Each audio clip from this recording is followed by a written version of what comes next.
ஆன்மீக அன்பர்கள் அனைவருக்கும் வணக்கம்.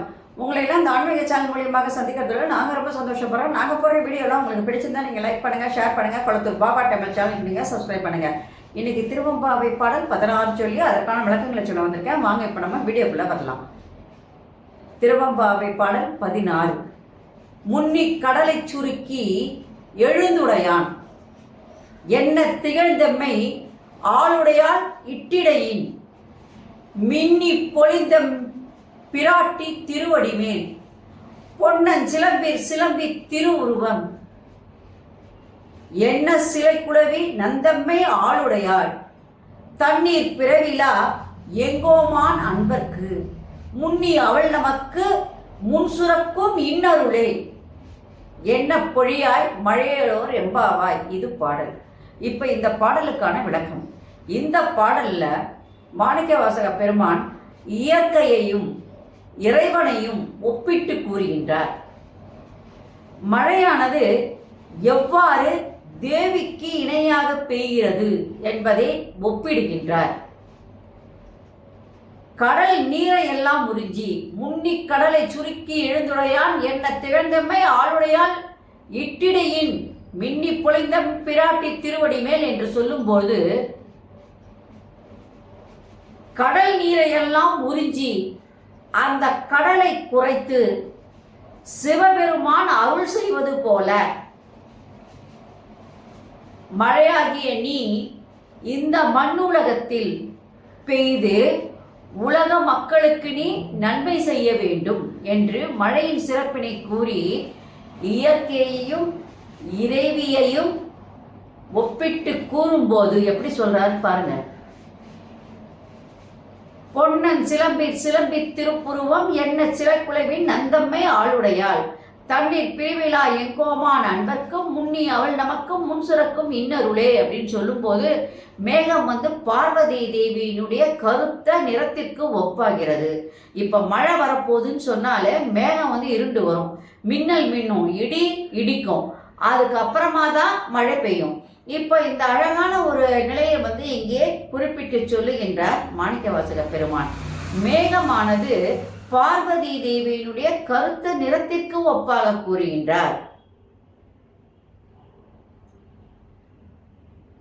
மின்னலானது பார்வதி தேவியினுடைய இடைக்கு ஒப்பாக மின்னுதில்லை மெல்லிசா அந்த மாதிரி இடைக்கு ஒப்பாக கூறப்படுகிறது.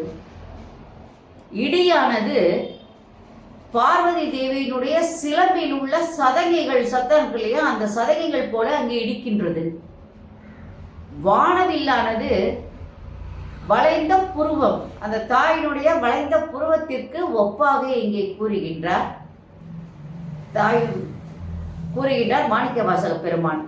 அப்ப அந்த தாயினுடைய கருணை உள்ளமானது எப்படி இருக்குன்னா, மழை எப்படி பெய்து இந்த உலக உயிர்களை எல்லாம் உயிர் பெற செய்கின்றதோ அது போன்ற தாயினுடைய அன்பினால் தான் இந்த உலகமானது, அம்பிகையினுடைய அன்பினால் தான் இந்த உலகமானது இருக்கின்றது என்று சொல்லும்போது அம்பிகை என்பவள் பிரியா விடையாக இருந்து இறைவனுடன் சேர்ந்து காட்சி தருகின்றாள். இப்ப கண்ணப்ப நாயனார் கதையில கண்ணப்ப நாயனார் என்ன பண்ணார், முதல்ல ஒரு கண்ணை நோண்டி இறைவனுடைய கண்ணில் இருந்து தன் ரத்தம் வழியுதேன்னு ஒரு கண்ணை வச்சுட்டார். மறுகண்ணும் ரத்தம் வருது, ஒரு கண்ணை பேசிட்டார். இப்போ அடுத்த கண்ணை வச்சா எங்கே வச்சுக்கிறதுன்னு சொல்லி என்ன பண்ணார், காலை தூக்கி அதுக்கு அந்த லிங்கத்தின் மேலே அந்த எப்படி வைக்கணுன்றதுக்காக நமக்கு அடையாளம் தெரியறதுக்காக அங்கே வச்சுட்டார். காலுடைய ஒரு விரலை வச்சு ஒரு காலை ஒரு கையை என்ன பண்ணுறாரு, கையால் அந்த கண்ணை நோண்டி அதில் வைக்க போகிறார். அப்போ கண்ணப்ப நாயனார் கதையில் தன் இரண்டாவது கண்ணை திண்ணனார் நோண்ட முற்படும் போது இறைவன் சிவபெருமான் என்ன பண்றார், ஐயோ இப்படி பண்ண நம்முடைய திண்ணனார் அப்படின்னு சொல்லி அவர் வருவதற்கு முன்பே அங்கே இரவியானவள் வந்து விட்டாளாம். என்ன பண்ணாரான், அந்த திண்ணனுடைய கையை பிடிக்கின்றாள்.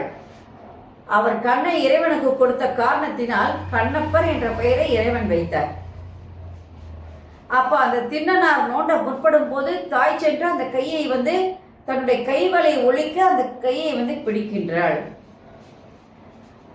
அப்போ திண்ணனாருக்கு அருள் புரிந்தவர் சிவபெருமானுடைய துணைவியாகிய அந்த தாய் என்று சொல்லும் பொழுது தாயின் கருணைக்கு ஒப்பாக அந்த மழையானது அங்கே பெய்ய வேண்டும் என்கின்றார் மாணிக்கவாசகர். அந்த மாதிரி மழை பெய்வதனால தாயின் கருணைக்கு ஒப்பாக எதையுமே சொல்ல முடியாது. அந்த அம்மா எப்படிப்பட்டவங்கன்னா எல்லாருக்கும் அருள் அள்ளி கொடுக்கக்கூடியவங்க.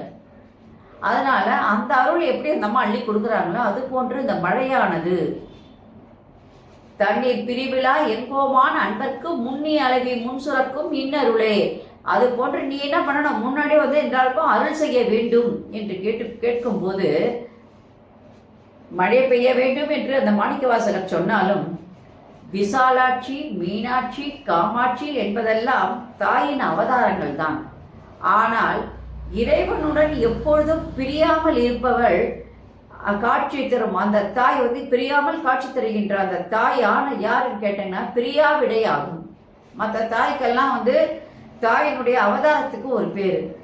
ஆனால் இறைவனோடு எப்பொழுதும் ஒன்று சேர்ந்து அவரை விட்டு பிரியாமல் இருக்கின்ற அந்த தாய்க்கு பேர் பிரியா விடை ஆகும். நன்றி, வணக்கம். இந்த வீடியோ உங்களுக்கு பிடிச்சிருந்ததுன்னா நீங்கள் லைக் பண்ணுங்கள், ஷேர் பண்ணுங்கள், குளத்தூர் பாபா டெம்பிள் சேனலுக்கு நீங்கள் சப்ஸ்கிரைப் பண்ணுங்கள். நாளைக்கு திருவம்பாவை பாடல் 17 சொல்லி அதற்கான விளக்கங்களை சொல்ல வரேன். நன்றி, வணக்கம். ஓம் Sairam. Subscribe to my channel and please press the bell icon for more videos.